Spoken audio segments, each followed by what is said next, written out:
এমন সুন্দর জায়গা খুব কমই আছে যেখানে মানুষ এবং পশুরা একসাথে মিলেমিশে বাস করে।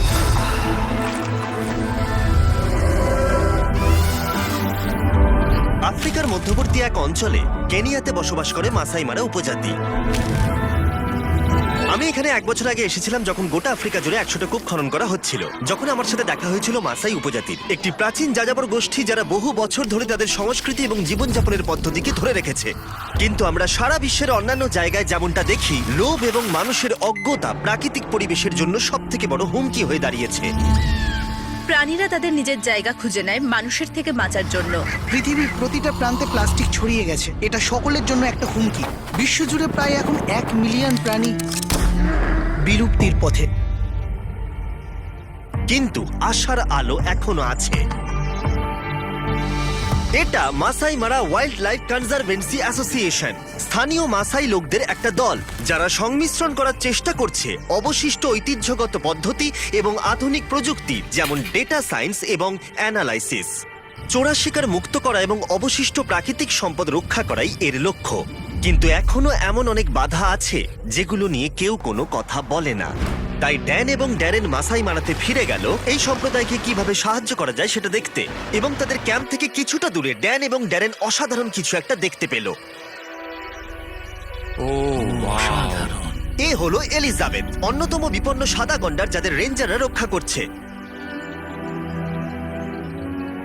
কি দারুণ একটা দৃশ্য! এটা সত্যিই অবিশ্বাস্য। যেমন এটাকে তুমি পুরো অনুভব করতে পারবে। 27 বছর ধরে তুমি এদের সঙ্গে আছো। হ্যাঁ হ্যাঁ হ্যাঁ, এরা নিশ্চয়ই তোমার কাছে ছেলের মতো। হ্যাঁ। এই রেঞ্জার্সরা সারা দিন রাত কাজ করে শুধুমাত্র এই পশুদেরকে সুরক্ষিত রাখার জন্য। কারণ এরা সবাই হচ্ছে লোকাল মাসাই পিপল, এবং এরা খুব ভালো করে জানে যে এরাই হচ্ছে এই পশুপালকদের রক্ষাকর্তা। যখন আমরা ক্যাম্প সাইটে পৌঁছেছিলাম তখন আমরা মাসাই কনজারভেন্সি সিইও ড্যানিয়েলের সাথে দেখা করেছিলাম, এক্ষেত্রে কি কি বাধা আছে সেটা জানতে। গত 40 বছরের দিকে তাকান। বৈজ্ঞানিক তথ্য দেখায় যে বন্যপ্রাণীর সংখ্যা ক্রমশ কমে যাচ্ছে এবং এর মধ্যে 40% বন্যপ্রাণী প্রায় লুপ্ত হয়ে গেছে। এবং এটার প্রধান কারণ হচ্ছে যে যেভাবে আমরা গাছ কাটছি সেটার ফলস্বরূপ এটা।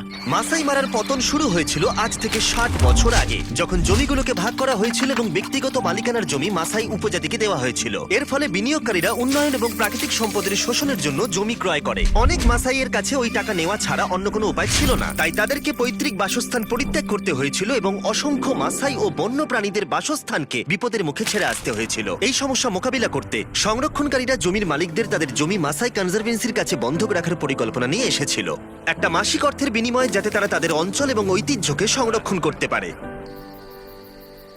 সংরক্ষণের এই ধারণাটিকে কেবলমাত্র এই বন্যপ্রাণী এবং সমগ্র প্রকৃতির সাথে আমাদের এই সম্পর্ককে আরো শক্তিশালী করে তুলছে। আর যে লোকেদের রক্ষাকর্তা বা বন্যপ্রাণী হিসেবে বিবেচনা করা হয় তারা এখন উপকৃত হচ্ছে। গত 18 বছরে মাসাই মারাতে 24টারও বেশি কনজারভেন্সি তৈরি করা হয়েছে, যা মাসাই উপজাতি এবং সেখানকার বন্য পরিবেশকে একসাথে উন্নত করবার সুযোগ করে দিয়েছে। কিন্তু কনজারভেন্সির লিড প্রজেক্ট ম্যানেজার টার্ন আমাদেরকে বলেছিল যে এখন প্রাকৃতিক দুর্যোগ এবং জলবায়ু পরিবর্তনের ঘটনা মাসাই উপজাতির কাছে সবথেকে বড় সমস্যার কারণ হয়ে দাঁড়িয়েছে। সত্যি কথা বলতে আমাদের এখানে কিছু আনএক্সপেক্টেড ওয়েদার ইভেন্টস রয়েছে। আমাদের এই জায়গাটা খুব বন্যাপ্রবণ। ট্যুরিজম ক্যাম্পের জন্য জঙ্গলের ভেতরে প্রচুর জায়গা নষ্ট হচ্ছে। আর বিগত কয়েক বছরে আমরা অনেকগুলো রেঞ্জারকে হারিয়েছি যারা এই পুরো ইকোসিস্টেমটাকে প্রোটেক্ট করে রাখতো। আমরা বেশ কয়েকবার বিধ্বংসী বন্যা দেখেছি এবং এখন তারা আবার নিজেদের জীবনে ফিরে আসার চেষ্টা করছে। তারা দেখতে পেল যে নদীতে জলের স্তর অনেকটা বেড়ে গেছে এবং তারা ওটাকে পার করার চেষ্টা করে এবং তখনই তাদের গাড়িটা উল্টে যায়। জলের স্রোতটা তখন এতটাই ছিল, ওরা জানতো না সেটা। আর ওই গাড়ি উল্টে যাওয়ার জন্য 7 জন রেঞ্জারের মধ্যে 2 জন রেঞ্জার নদীতে প্রাণ হারান। তারা আমাদের মূল্যবান প্রাকৃতিক সম্পদ রক্ষার দায়িত্ব পালনে প্রাণ হারিয়েছিলেন। আমরা ক্ষতিগ্রস্ত পরিবারগুলোকে সাহায্য করার উপায় খুঁজে বের করার চেষ্টা করে চলেছি। 2 রেঞ্জারই তাদের বড় পরিবারের কাছে আয়ের একমাত্র উৎস ছিল, তাই তাদের মর্মান্তিক মৃত্যু পরিবার দুটির আয়ের উৎস শেষ করে দিয়েছে। আশা করছি ভবিষ্যতে আমরা এগুলোর ব্যাপারে আরো অনেক সতর্ক থাকতে পারবো যাতে এই ধরনের ট্র্যাজেডি না ঘটে। কনজারভেন্সিরা এই সমস্যার একটা সমাধান খুঁজে বার করেছে, যেটা হলো ওয়েদার স্টেশনের ইনস্টলেশন। ওয়েদার স্টেশন সেখানে খুবই প্রয়োজন ইকোসিস্টেমটাকে মনিটরিং করার জন্য, আর সবচেয়ে বড় কথা আগত বিপদ সম্পর্কে আগাম জেনে নিয়ে সেই মতো নতুন সিদ্ধান্ত নেওয়ার জন্য এবং বন্যপ্রাণ সংরক্ষণের জন্য। রেঞ্জার বেস ক্যাম্পের সব থেকে বড় অসুবিধা হলো ইলেকট্রিসিটির অভাব। এর ফলে যেটা সব থেকে অসুবিধার হয়ে পড়ে সেটা হচ্ছে ফ্ল্যাশ লাইটকে পাওয়ার দেওয়া বা কারেন্ট ওয়েদার স্টেশনকে পাওয়ার দেওয়া।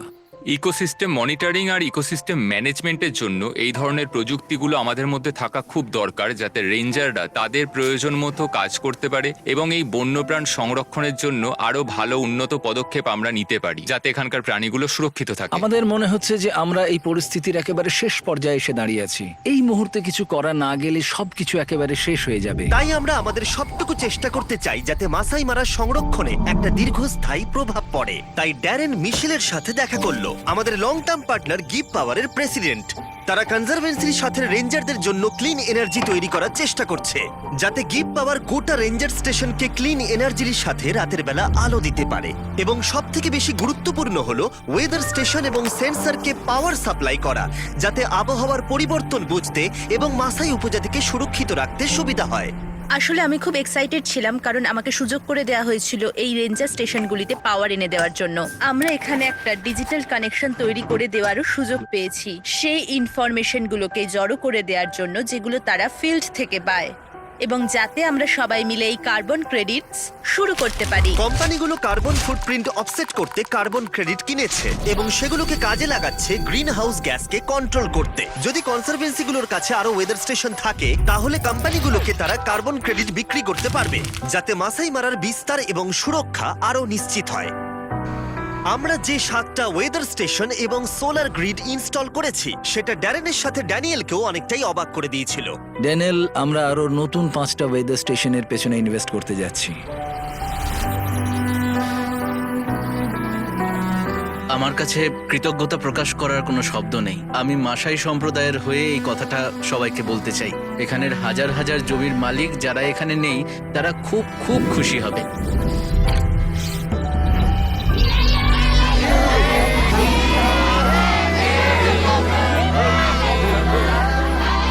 এই প্রকল্পে হওয়া সমস্ত কাজকে ধন্যবাদ জানাই, যাতে বন্য পরিবেশ রক্ষার লড়াইয়ে রেঞ্জার্সদের আরো অনেকটা সুবিধা হয়। কনজারভেন্সিগুলো কার্বন প্রজেক্ট থেকে নিজস্ব উপার্জন করতে পারবে, যাতে তারা আরো বেশি জমি লিজ নিতে পারে, যাতে বন্য পরিবেশের উন্নতির জন্য অনেক বড় মুক্তাঞ্চল পাওয়া যায় এবং বহু শতাব্দী ধরে বসবাসকারী মাসাই উপজাতির জীবন সুরক্ষিত করা যায়। আমরা এটাও নিশ্চিত করছি যে নতুন প্রজন্মের জন্য আমরা যেটা শুরু করছি সেটা যেন চালিয়ে যেতে পারি, কারণ এটা আসলে তাদের জীবন জীবিকার পরিবর্তনও ঘটাচ্ছে। এটি আসলে হাজার হাজার পরিবারের মুখে হাসি ফোটাচ্ছে। এটা আমাদের কাছে আশীর্বাদের মতন।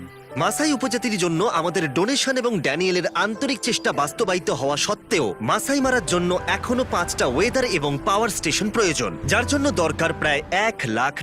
সেই জন্যই আপনাদের সাহায্যের প্রয়োজন। তাই প্লিজ নিচের ডোনেট বাটনে ক্লিক করুন। আপনার প্রতিটা ডলার এখানে মূল্যবান। ড্যান এবং ড্যারেন চলে যাবার আগে তারা সেই পরিবারগুলোর সাথে দেখা করতে গিয়েছিল যারা বন্যায় স্বামী এবং বাবাকে হারিয়েছিল।